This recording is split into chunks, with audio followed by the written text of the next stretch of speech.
Today I'm doing the Carol of the Books tag.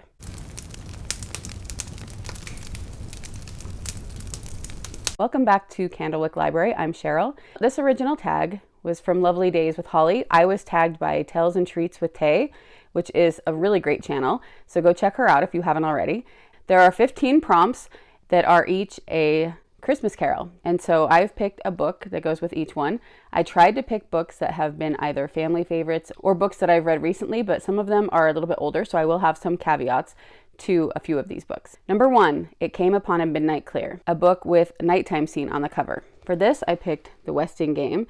It's not too dark, but there are fireworks, so you can tell that it must be nighttime. The Westing Game was one of my absolute favorite books when I was in 4th grade, and then I've loved it ever since. I read it out loud to my daughters, and they both enjoyed it, although my older one really loves it like I did. If you're not familiar with The Westing Game, there are 16 people that are given invitations to live in this apartment building, and then they are gathered for the reading of Samuel Westing's will. And the will turns out to be a contest where they are paired up with others, and they have to try to figure out who murdered Samuel Westing. I loved trying to figure this out and having the little pieces of the puzzle being given to you throughout the story when I was a child, and I just think it's a really fun story. Number 2, O Little Town of Bethlehem, a story set in a small town. For this, I chose City of Bells by Elizabeth Goudge. So Jocelyn Irvin is coming back from the Boer War, and it says on the back he travels to the quiet cathedral town of Torminster, if I'm pronouncing that correct.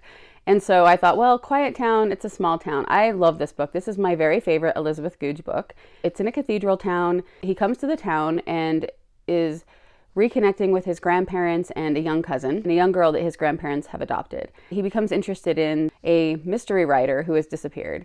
And the story just has a lot of heart. I really love it. If you haven't read Elizabeth Goudge yet, I would recommend reading this one. Number 3, Joy to the World, a global setting. So for this, I had to pick Around the World in 80 Days by Jules Verne. This was a read aloud I did with my daughters last year, and it was so much fun. You're probably familiar with the story. Phileas Fogg says that he can get around the world in 80 days, and so he embarks on this adventure. But someone has robbed the Bank of England, and the Scotland Yard investigator believes it is him. So the investigator is chasing him around the world.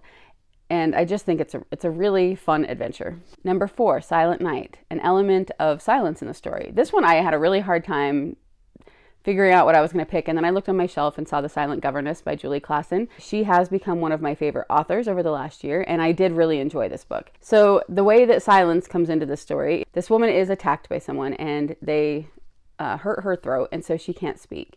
And she overhears some things and ends up getting the job as a governess, and nobody's quite sure why she can't speak. Number 5, I Saw Mommy Kissing Santa Claus, a book that has a married couple as main characters. This one was a little tricky too, because it seems like most books where people get married, they're getting married at the end, or they haven't got married yet by the time the book ends, but they're going to, and the story is usually their romance. But I had just recently read The Mistletoe Countess by Pepper Basham, and in this, the marriage is at the beginning. So it does have the married couple as the main characters of the book. In this, the man is supposed to marry her older sister, and right away, and you know this from the back, so it's not a spoiler, right away, something happens to make it so that he has to marry Grace instead. And there is a lot of mystery. They're trying to figure out a murder as they're trying to get to know each other.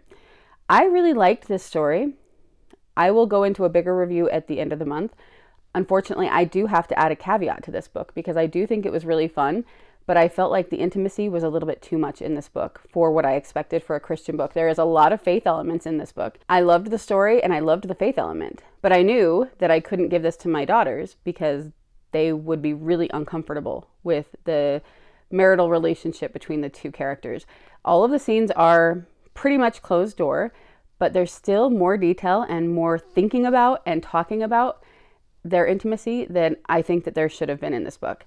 So I'll go into that more, like I said, in the December wrap up. But if that's not something that bothers you, I think this is a really good book, and I really like Pepper's writing. I was disappointed that I couldn't just hand it to my daughter because I know she would love the story, but I also know my daughter and I know she'd be very uncomfortable with those scenes. Number 6, Away in a Manger, a book that has farm setting or farm animals. So for this, I chose All Creatures Great and Small by James Herriot. And I think most people are probably pretty familiar with this. It's been around a long time. In this memoir, he's telling his stories from being a veterinarian in Yorkshire. I like his voice. I like his writing. And I think the stories are really interesting. And of course, there are a lot of farm animals in this book. Number 7, I'll Be Home for Christmas. A character that is trying to get home. So for this, I picked The Wheel Spins by Ethel Lina White. This is a very recent read. I read this in October. And in this, she's on a train. This cover makes it look like a trolley, but she's on a train trying to get home. A woman disappears that she had been talking to. As she's trying to find out what happened to this woman, there's people telling her that this woman never existed. So you have to figure out through the book, did this woman exist or did she not? Number 8, We Three Kings, a book with a trio of main characters. And of course for this, I have to use Harry Potter. As most of you will know, the 3 main characters, Harry, Ron, and Hermione, are a great trio. They have their issues occasionally throughout the books, but I think they're a great main trio.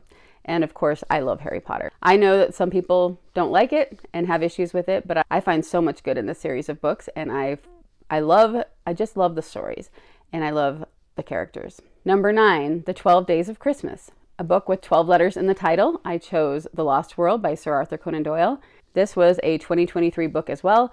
I wasn't sure what to expect with this, and I loved it. It's so interesting. A journalist is invited to join Professor Challenger to go to South America to find a lost world in the jungle that he believes is there with dinosaurs and other things. And so this is their adventure. Number 10, In the Bleak Midwinter, a book that takes place in winter or with snow on the cover.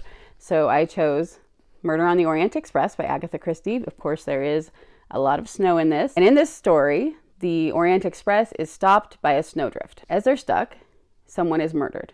And so this is a Poirot novel where he is there on the train trying to figure out who killed Samuel Ratchet. I find this one to be very clever and very interesting, but it is a little bit more violent than some of her other ones.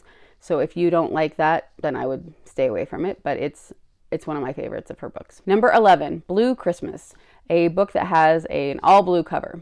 I couldn't find any covers that I had that were completely blue, but this one came close. Lines of Courage by Jennifer Nielsen. I've talked about her on here before, I think, that she is my favorite historical fiction writer. She writes for it's middle grade or YA. I have found that with her historical fiction books that I'm able to get a really good story, well written, good characters, and a lot of information to learn about the time period and the event, but without all of the content you usually get with adult historical fiction. So I love reading her books. I've read many of them to my daughters with our homeschool. And out of all of the books that we've read along with our history, this is one of their 2 favorites. The other one is A Night Divided, that's about the Berlin Wall. This one is World War I, and it follows 5 characters that are all very different. Their stories are very different and how they end up coming together. And it's really good. My youngest daughter, this one was probably her favorite of them. And Jennifer Nielsen, I just recommend across the board. She is my older daughter's favorite author now. She also writes fantasy, and the False Prince series is Abigail, my older daughter's very favorite series now. Number 12, Rudolph the Red-Nosed Reindeer, a book that deals with bullying. For this, I chose A Place to Hang the Moon by Kate Albus. I read this independently, but also then later with my daughters for our homeschool. If you love Narnia and you love World War II novels, you'll probably love this book. You can tell that she was inspired by Narnia with a character name, and these are children that are sent out of London during World War II to avoid the bombings and things. And the first home that they are put in, they are bullied really, really badly by the boys that live there. So it counts for the bullying, but this is a really heartwarming tale, and I loved it. Number 13, Hark the Herald Angels Sing, a portrayal of the spiritual world. I was not quite sure what to do with this one, but I ended up picking The Greatest Gift. I showed this in my Christmas book video. This is the book that It's a Wonderful Life is based on, and it's very small. And so if you're familiar with It's a Wonderful Life, you'll know the story of The Greatest Gift. There's a man that doesn't feel like he's done anything good in his life, and so he has to see the world as it would be if he had never been born. And in this, there is an angel that comes to him, that talks to him first, and so I feel like that counts as portraying the spiritual world. The last 2 books I also have caveats for, so I'll get to those as I read them. Number 14, It's the Most Wonderful Time of the Year, a book that manipulates time. At first, I was having a hard time deciding because I wasn't sure if I wanted to use this book or not, but it was the first one I thought of, and so I chose Timeline by Michael Crichton. This is my favorite Michael Crichton book, along with Jurassic Park. And in this, they make use of quantum physics to be able to time travel. And so the characters are going back to the medieval times. And I really love this book, but it's been a few years since I've read it. And Michael Crichton does tend to have a lot of swearing in some of his books. And I cannot remember how much is in this book because I haven't read it for a few years. So I will need to reread this, and then at some point in the future on here, I will share that to see if I still love it as much as I used to. But I would want to have that caveat that if you want to read this, you have to know that going in, that it's not going to be a completely clean book, but it is a good book and it's very interesting. And if you like science and you like medieval times and you like time travel, then this is probably going to be up your alley. The last one is number 15, The Carol of the Bells, a plot where music is a key element. I probably have other books on my shelves that have music as a key element, but I couldn't think of any except for this one. Roseblood by A.G. Howard. This is a retelling of The Phantom of the Opera. So the girl in this has this amazing singing voice, but whenever she sings, she finds that it drains her body and she gets sick. And her mother sends her off to a French boarding school that is said to have had ties with The Phantom of the Opera. So the reason I have to have a caveat for this one is that it has been about 5 years since I've read this, and my tastes have changed in that time. And I do remember that there is a scene between her and a man that is an intimate scene, but it wasn't too far because I've never read any, I've never enjoyed reading that, but I don't remember how detailed it is. So I really need to read this one again also to see if it still fits my taste. It was the only one I could think of that I still have on my shelf that I did enjoy that has music as one of the main elements. So again, if you are interested, if this sounds good to you, I would just go into it knowing that there might be some content that I don't remember right now. And whenever I get back to rereading this, I will update on that as well. I had a really good time trying to come up with the books to use for this tag. When Treats and Tales with Tay tagged me, I was really excited. It was the first time I've been tagged to do one of these videos. And I couldn't do it right away, but I knew that I wanted to do it this week leading up to Christmas and put it out. However, I don't know that I want to tag anybody else right now because it is so close to Christmas that I wasn't sure if anyone that I tagged would even see it before Christmas and be able to get it out in time. And so if you're watching this video and you want to do the tag, please do, and let me know that you have so I can come watch it. And again, thank you for the tag. I really had fun doing it. And go check out Tales and Treats with Tay's channel. I've really enjoyed being able to watch her videos over the last couple of months, and I think that you'll enjoy her too. Since I won't be on here again with another video before Christmas, Merry Christmas. I hope that you all have a wonderful holiday and are able to enjoy a lot of reading time.